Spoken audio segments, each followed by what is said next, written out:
Welcome friends. আজকের আমাদের আলোচনা West Bengal service rule part 1 এর চ্যাপ্টার 2 নিয়ে। এই চ্যাপ্টারে মূলত দুটি রুল আছে, রুল 5 ও রুল 6। রুল 5 এর আন্ডারে আছে টোটাল 42 ডেফিনেশনস। তো চলুন একে একে শুরু করা যাক। প্রথমে জানা যাক শিক্ষানবিশ বা অ্যাপ্রেন্টিস কারা। একদম সহজভাবে বলতে গেলে, ধরুন আপনি কোনো বিশেষ কাজের ট্রেনিং নিচ্ছেন এবং তার জন্য সরকার আপনাকে মাসে একটা টাকা দিচ্ছে, কিন্তু আপনি এখনো কোনো পার্মানেন্ট পোস্টে নেই, তখনই আপনি একজন শিক্ষানবিশ। এবার আসা যাক গড় বেতন বা অ্যাভারেজ পে এর কথা। খুবই সহজ, যে কারণে অ্যাভারেজ পে এর হিসাবের দরকার সেই ইভেন্ট ঘটার আগের 12টা কমপ্লিট ক্যালেন্ডার মান্থের যে অ্যাভারেজ মান্থলি স্যালারি, সেটাই আপনার অ্যাভারেজ পে। এবার দেখে নেওয়া যাক সাবরুল 3 আন্ডারে বেসিক পে কি।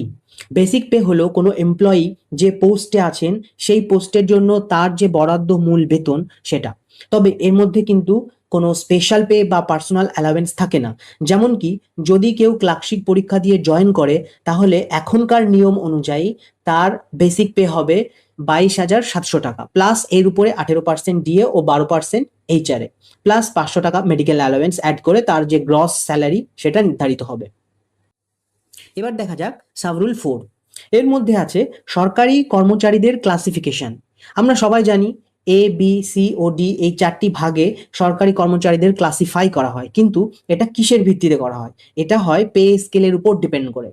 1971 সালের 1 অক্টোবর যখন WBSR ইফেক্টিভ হয়েছিল, সেই সময় যাদের পে স্কেল 1170 টাকার উপরে ছিল তারা ছিল গ্রুপ এ গভর্নমেন্ট এমপ্লয়ি, আর যাদের পে স্কেল 1170 থেকে 700 টাকার মধ্যে ছিল তারা ছিল গ্রুপ বি গভর্নমেন্ট এমপ্লয়ি, আর যাদের পে স্কেল 700 টাকা থেকে 415 টাকার মধ্যে ছিল তারা ছিল গ্রুপ সি গভর্নমেন্ট এমপ্লয়ি, আর যাদের সর্বোচ্চ বেতন 415 টাকা বা তার নিচে ছিল তারা ছিল গ্রুপ ডি গভর্নমেন্ট এমপ্লয়ি।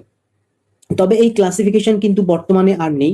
বর্তমানে রোপা 2019 অনুযায়ী যাদের পে স্কেল 12 বা তার উপরে এবং যাদের মিনিমাম বেসিক পে 35,800 এর উপরে তারা গ্রুপ এ গভর্নমেন্ট এমপ্লয়ি, আর যাদের পে লেভেল 7 to 11 এর মধ্যে ও যাদের মিনিমাম বেসিক পে 24,700 এর উপরে তারা গ্রুপ বি গভর্নমেন্ট এমপ্লয়ি, আর যাদের পে স্কেল 3 to 6 এর মধ্যে ও যাদের মিনিমাম বেসিক পে 18,800 এর উপরে তারা গ্রুপ সি গভর্নমেন্ট এমপ্লয়ি, আর যাদের পে স্কেল 1 to 2 এর মধ্যে এবং যাদের মিনিমাম বেসিক পে 17,000 এর উপরে তারা গ্রুপ ডি গভর্নমেন্ট এমপ্লয়ি।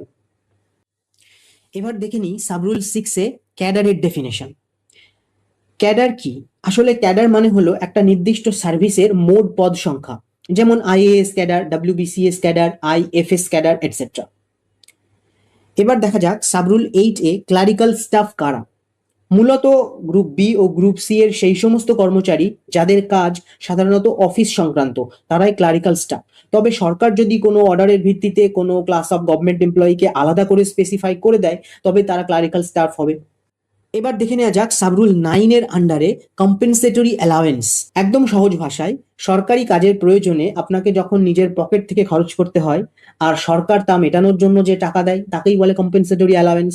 যেমন কি সরকারি কোনো ট্যুর বা ট্রেনিং এর জন্য যে ট্রাভেলিং অ্যালাওয়েন্স বা ডেলি অ্যালাওয়েন্স দেওয়া হয় তা কম্পেনসেটরি অ্যালাওয়েন্সের মধ্যে থাকে। সাবরুল 10 এ আছে ডে এর ডেফিনেশন। এটা তো আমরা সবাই জানি, কিন্তু এখানে একটা জিনিস মেনশন করা দরকার। হেডকোয়ার্টারের বাইরে যদি 24 ঘন্টার কম সময়ও হয়, তো 24 ঘন্টার কম সময়কেও কিন্তু একদিন হিসাবে গণ্য করা হয়। এবার দেখা যাক সাবরুল 11 এর আন্ডারে ডিউটি মানে কি। ডিউটি মানে কিন্তু শুধু চেয়ারে বসে ফাইল দেখা নয়। সার্ভিস রুল অনুযায়ী আপনার প্রবেশন পিরিয়ড বা কোনো অফিসিয়াল ট্রেনিং, এমনকি ডিপার্টমেন্টাল এক্সাম দেওয়ার সময়ও কিন্তু ডিউটি হিসাবে গণ্য হবে। এমনকি এক অফিস থেকে অন্য অফিসে জয়েন করার মাঝের যে সময়টুকু থাকবে সেটাও আপনার ডিউটিরই অংশ। সাবরুল 12 এ বলা আছে ফি এর ডেফিনেশন। ফি কি? ফি হলো সরকারি কর্মচারীদের যে বেতন দেওয়া হয়, অ্যাকচুয়ালি সেটা আসে কনসোলিডেটেড ফান্ড থেকে। আর এই কনসোলিডেটেড ফান্ড ছাড়া অন্য কোনো সোর্স থেকে কোনো কাজের জন্য যখন কোনো রেকারিং বা নন রেকারিং পেমেন্ট দেওয়া হয় তখন তাকে ফিস বলে। এবার দেখা যাক সাবরুল 13 এর আন্ডারে ফরেন সার্ভিস কি। ফরেন সার্ভিস মানে কিন্তু বিদেশে গিয়ে কাজ করা নয়। একদম সহজভাবে বললে একজন সরকারি কর্মচারীর যে বেতন বা বিভিন্ন অ্যালাউন্সেস গুলো থাকে, সেগুলো সরকারি তহবিল বা যাকে কনসলিডেটেড ফান্ড বলা হয় সেখান থেকে না পেয়ে যখন অন্য কোনো সোর্স থেকে পান। আচ্ছা, এর কারণ কি? কারণ সরকার এই কর্মচারীকে কোনো অটোনমাস বডি বা কোনো কর্পোরেশন বা অন্য কোনো সংস্থায় কাজ করতে পাঠিয়েছে, আর সেই সংস্থায় তার বেতনের দায়িত্ব নিয়েছে। একটা এক্সাম্পল দিই, যেমন যখন কোনো সরকারি অফিসারকে কোনো মিউনিসিপ্যালিটি বা পঞ্চায়েত সংস্থা বা কোনো রাষ্ট্রায়ত্ত সংস্থা বা পাবলিক সেক্টর আন্ডারটেকিংস এ ডেপুটেশনে পাঠানো হয়, তখন কিন্তু সেটা ফরেন সার্ভিস হয়। সাবরুল 14-এ গভর্নমেন্ট বলতে ওয়েস্ট বেঙ্গল গভর্নমেন্টকেই বলা আছে। সাবরুল 15-এ বলা আছে পার্মানেন্ট এমপ্লয়িজের ডেফিনেশন। পার্মানেন্ট এমপ্লয়ি বলতে কাদের বোঝায়? মূলত যারা সাবস্টেন্টিভলি পার্মানেন্ট পোস্টে আছে। এখন প্রশ্ন হচ্ছে সাবস্টেন্টিভ অ্যাপয়েন্টমেন্টটা কি? সাবস্টেন্টিভ অ্যাপয়েন্টমেন্ট হলো যখন কোনো কর্মচারী কোনো স্থায়ী পদে নিয়মিত নিয়োগ প্রক্রিয়ার মাধ্যমে যোগ দেন। তো সেটা ডাইরেক্ট রিক্রুটমেন্টও হতে পারে বা প্রমোশনের মাধ্যমেও হতে পারে, এবং প্রবেশন পিরিয়ড শেষ করে যখন চাকরিতে কনফার্ম হন তখন সেই অ্যাপয়েন্টমেন্টকে বলা হয় সাবস্টেন্টিভ অ্যাপয়েন্টমেন্ট। বা দ্বিতীয়ত, কোনো কর্মচারী তার পোস্টে লিয়েন হোল্ড করে আছে। বা তৃতীয়ত, কোনো কর্মচারীকে West Bengal service appointment probation and confirmation rule 1979 অনুযায়ী তার পোস্টে কনফার্মেশন ও পার্মানেন্ট করা হয়েছে, সে এই তিন ধরনের কর্মচারীকে কিন্তু পার্মানেন্ট এমপ্লয়িজ বলা হবে। সাব রুল 16-এ আছে হেড অফ দ্য ডিপার্টমেন্টের কথা।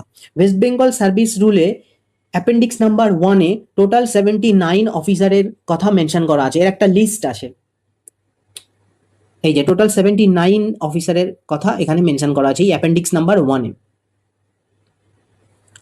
তো এই 79 যে অফিসার, এরা হেড অফ দ্য ডিপার্টমেন্টের ভূমিকা পালন করেন, যারা সাধারণত একটা সম্পূর্ণ দপ্তরের প্রশাসনিক প্রধান হন।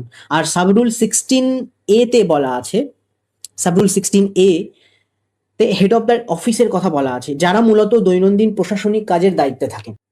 হেড অফ দ্য অফিস মূলত কোনো পার্টিকুলার একটা অফিসের অ্যাডমিনিস্ট্রেটিভ হেড, আর হেড অফ দ্য ডিপার্টমেন্ট হলেন পুরো দপ্তরের অ্যাডমিনিস্ট্রেটিভ হেড ও পলিসি মেকার। যেমন কি একটা এক্সাম্পল দিই, ধরা যাক আপনি একটা স্কুলের জেলা পরিদর্শক অফিসে কর্মরত। সেক্ষেত্রে ডাইরেক্টর অফ স্কুল এডুকেশন হবে আপনার হেড অফ দ্য ডিপার্টমেন্ট, যিনি পশ্চিমবঙ্গ সরকারের হয়ে সমস্ত স্কুলের নীতি নির্ধারণ, বাজেট অনুমোদন ও উচ্চপদস্থ কর্মকর্তাদের বদলির সিদ্ধান্ত নেন।